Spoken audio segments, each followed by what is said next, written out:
দেরিতে হলেও জাতির ঘাট থেকে স্বৈরাচারের একটা কালো ছায়া সরে গেল। এই জন্য আমরা আল্লাহ তাআলার শুকরিয়া আদায় করি। তিনি কি কারণে পদত্যাগ করেছেন এই বিষয়ে আমাদের কোনো আগ্রহ নাই। তিনি তার দায়িত্ব থেকে পদত্যাগ করেছেন। 23 সালের এপ্রিল মাসে তৎকালীন ফ্যাসিস্ট হাসিনা সরকার তাকে রাষ্ট্রপতি হিসাবে নিয়োগ দিয়েছিল।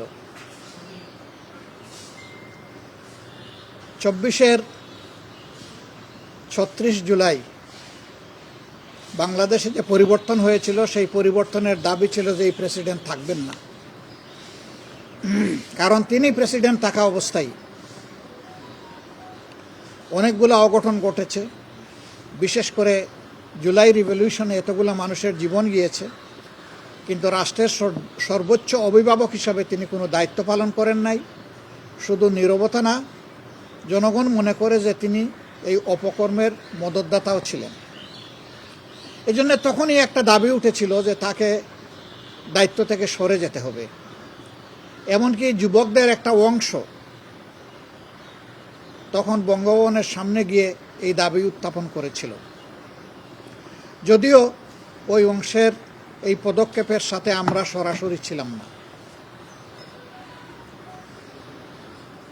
এরপরে আপনারা জানেন যে 5 আগস্ট রাষ্ট্রপতি ভবনে যে মিটিংটা হয়েছিল, 3 বাহিনীর প্রধান ছিলেন, রাজনৈতিক দলের সম্মানিত নেতৃবৃন্দ ছিলেন, আমরা ছিলাম। সবগুলা দল না থাকলেও বেশ কয়েকটি গুরুত্বপূর্ণ দলের নেতৃবৃন্দ ছিলেন এবং সিভিল সোসাইটিরও 2-1 মেম্বার ছিলেন। সেদিনকার আলাপ আলোচনায় অনেকগুলা গুরুত্বপূর্ণ পরামর্শ দেওয়া হয়েছিল। সেই পরামর্শের আলোকেই মধ্যরাতে তিনি জাতির উদ্দেশ্যে একটা ভাষণ দিয়েছিলেন। এই ভাষণে স্পষ্টতই বলেছিলেন শেখ হাসিনা তার কাছে পদত্যাগপত্র জমা দিয়েছেন এবং তিনি তা গ্রহণ করেছেন, মঞ্জুর করেছেন। কিন্তু আমরা অবাক হলাম। পরবর্তী বছর অর্থাৎ 25 সালের প্রথম ভাগে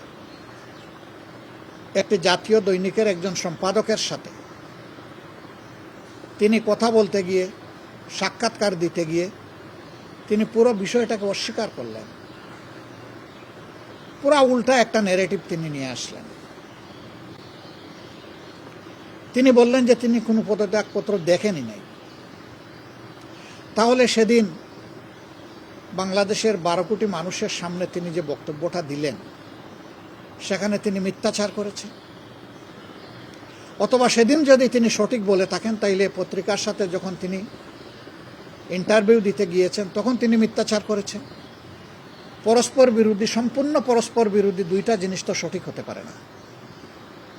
আমি সেই দিনই আমার প্রতিক্রিয়া ব্যক্ত করে বলেছিলাম যে দুইটার যে কোনো একটা মিথ্যা হবে। যদি একটাও মিথ্যা হয়, যে কোনো একটা, তাহলে প্রেসিডেন্ট তার শপথ ভঙ্গ করেছেন।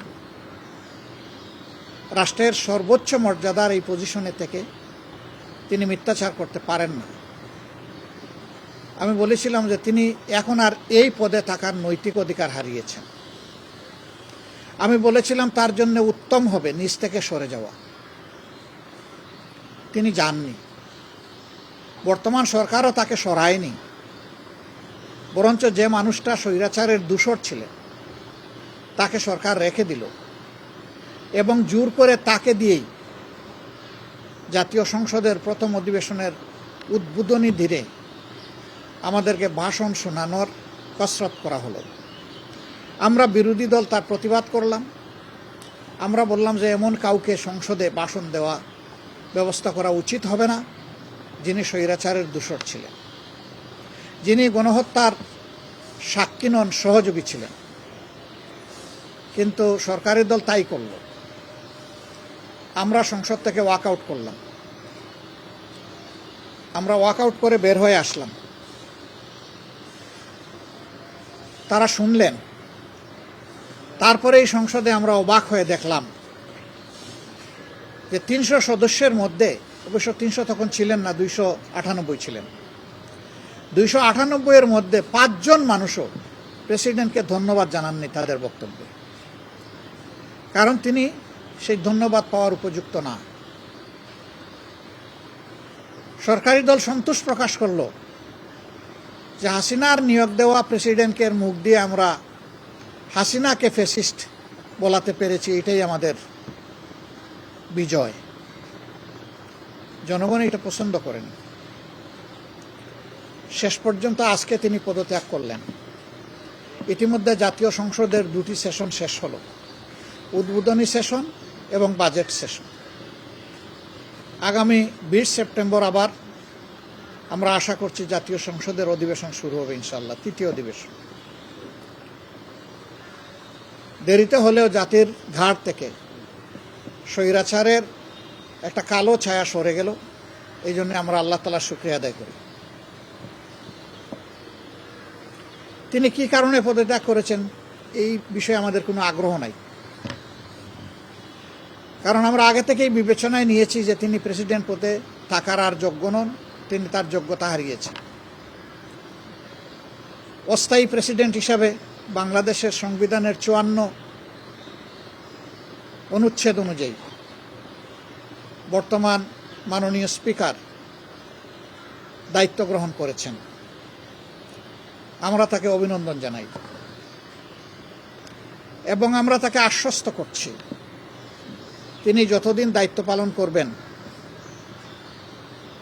আশা করব যে তিনি ন্যায়নিষ্ঠভাবে এই দায়িত্ব পালন করবেন, নির্মোহভাবে দায়িত্ব পালন করবেন। কারো প্রতি তিনি কোনো ধরনের কোনো পক্ষপাতিত্ব করবেন না।